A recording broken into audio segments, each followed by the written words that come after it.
हर रोज एक नई कहानी देखने के लिए चैनल को सब्सक्राइब करें और बेल आइकन दबाना ना भूलें।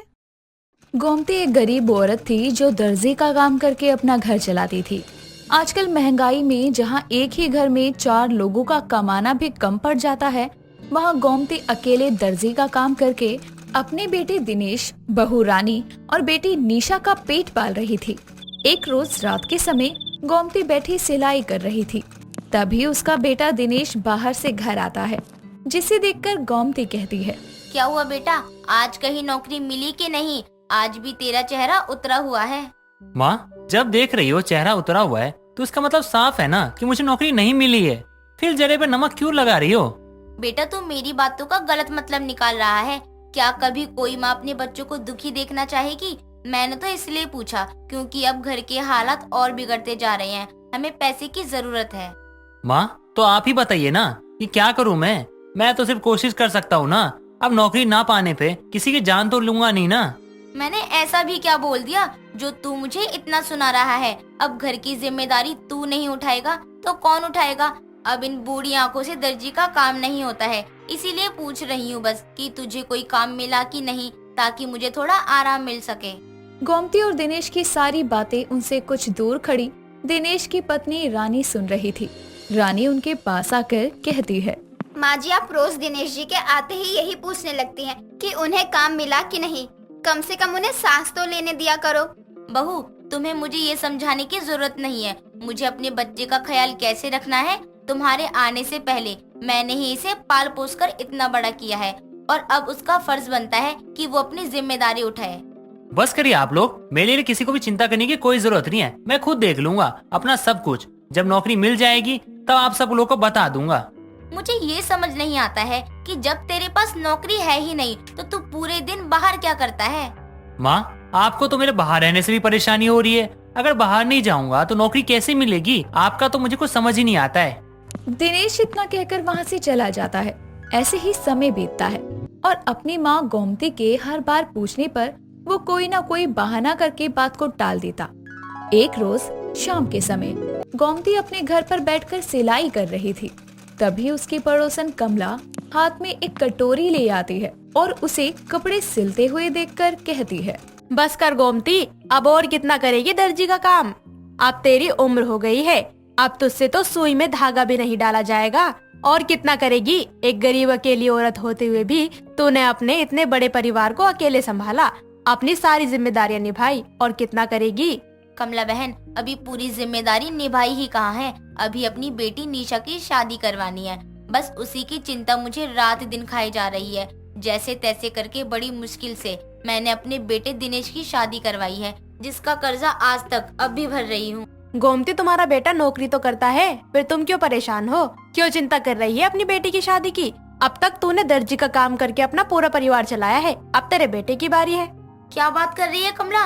मेरी बेटी की नौकरी लग गई है? ऐसा नहीं हो सकता। अगर मेरी बेटी की नौकरी लग गई होती तो वो मुझे सबसे पहले आकर बताता। वो जानता है ना कि मैं उसकी नौकरी को लेकर कितनी परेशान हूँ। वो तो अपने बेटे से पूछ लियो कि उसने अपनी नौकरी की बात तुझसे क्यों छुपाई है, क्योंकि ये बात मेरे बेटे ने मुझे बताई है। मेरा बेटा मुझसे कभी झूठ नहीं बोलता है। बाकी तेरा बेटा तुझसे क्यों झूठ बोल रहा है, ये तो वही जाने। ऐसी बात नहीं है, मेरा बेटा भी मुझसे झूठ नहीं बोलता है। हो सकता है भूल गया हो, वैसे भी अभी नौकरी को लेकर बेचारा बहुत ही परेशान था। हो सकता है, खैर छोड़ो ये सब बातों के चक्कर में मैं तो जिस काम से आई थी भूल ही गई। बहन, मेरे घर में चीनी खत्म हो गई है, हो सके तो एक कटोरी चीनी दे दो। हाँ, क्यों नहीं, तुम बैठो, मैं तुम्हारे लिए अभी चीनी मंगवाती हूँ। गोमती इतना कहकर अपनी बेटी निशा को आवाज देकर बुलाती है और उसे कटोरी देते हुए एक कटोरी चीनी लाने को कहती है। कुछ समय बाद निशा आधी कटोरी चीनी लेकर उसके पास आती है, जिसे देखकर गोमती कहती है, बेटी ये क्या है? मैंने तुमसे एक कटोरी चीनी लाने को कहा था, तो तुम आधी कटोरी चीनी लेकर क्यों आई हो? माँ, रसोई में चीनी खत्म हो गई है, बस इतनी ही चीनी है, वो भी मैं ले आई हूँ। इस बार आपने राशन नहीं भरवाया था क्या? बेटी तू तो जानती है ना कि इस बार मेरे पास कोई खास कपड़े नहीं आए सिलने को। मेरे पास पैसे नहीं थे, माफ करना कमला बहन, लेकिन मेरे पास इससे ज्यादा चीनी नहीं है। कोई बात नहीं गोमती बहन, बेशक आज तुम्हारे पास पैसे नहीं है, लेकिन तुम्हारा दिल तो बड़ा है ना। मेरा इतनी सी चीनी से काम चल जाएगा। कमला इतना कहकर वहाँ से चली जाती है, लेकिन उसकी कही हुई बात गोमती के दिमाग से नहीं निकलती।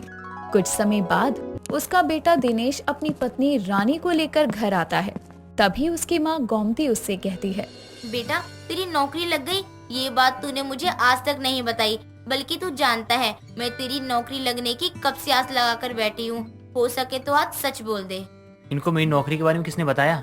माँ वो ये क्या बताएंगे माँ जी, मैं बताती हूँ। मैंने ही इनको मना किया था कि ये नौकरी लगने वाली बात आपको ना बताएं, वरना आप अपनी गरीबी और अपनी बेटी की शादी की जिम्मेदारी इन्हीं के ऊपर डाल दोगी, तो हम लोग अपनी लाइफ कैसे जिएंगे। बहू भूलो मत, वो लड़की तुम्हारी सगी ननद है और इसकी बहन है, और यही तो मेरे बुढ़ापे का सहारा है। और अगर ये अपनी माँ और बहन की जिम्मेदारी नहीं निभाएगा तो कौन निभाएगा?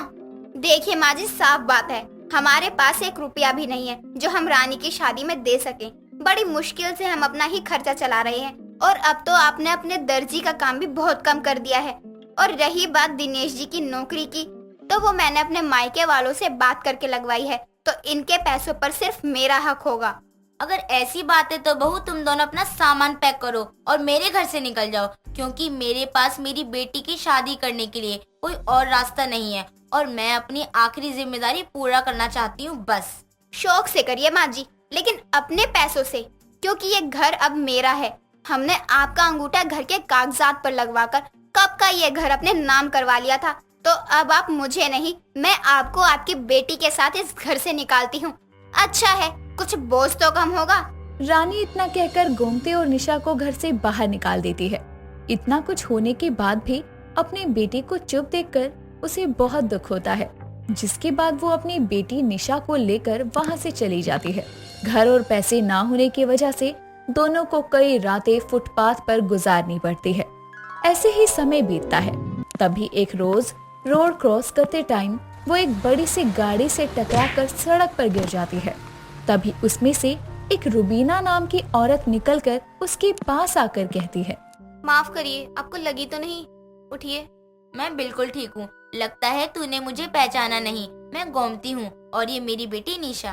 तू यहाँ सड़क पर क्या कर रही है? कितने सालों बाद मिली है तू। एक काम करते हैं, घर चलते हैं, वहीं बात करेंगे। रुबीना इतना कहकर गोमती और निशा को लेकर अपने घर आती है, जहाँ गोमती रुबीना के पूछने पर अपने बिगड़ते हुए हालातों के बारे में सारी बात बताती है, जिसे सुनकर रुबीना उससे कहती है, तू अपनी बेटी की शादी की चिंता बिल्कुल मत कर, उसकी शादी मैं करवाऊंगी। दरअसल जिस एनजीओ में मैं काम करती हूँ ना, वहाँ के सभी डोनेटर मिलकर 1 साल में एक बार एनजीओ में सामूहिक विवाह कराते हैं, जो कि कल ही है। मैं तेरी बेटी का भी नाम उसमें लिखवा दूंगी। और रही बात तेरी, तो तुझे दर्जी का काम तो आता ही है। तू ज्यादा काम नहीं कर सकती, लेकिन औरतों और लड़कियों को सिखा तो सकती है। और रह मेरे साथ लियो, मैं भी तेरी तरह अकेले ही हूँ। तेरी हालत देखकर मैं खुश हूँ कि मैं बेऔलाद हूँ।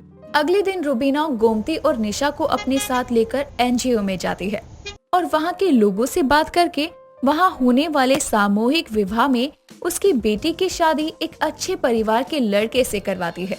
साथ ही उसे अपने ही एनजीओ में सिलाई सिखाने का काम दिलाती है। इस तरह से गोमती की आखिरी जिम्मेदारी भी जैसे तैसे करके पूरी होती है, जिसके बाद वो अपने आगे का जीवन वहीं बिताती है। दोस्तों, अगर आपको ये कहानी पसंद आई तो इसे लाइक करें, शेयर करें और कमेंट करके बताएं कि कहानी में आपको सबसे अच्छा क्या लगा।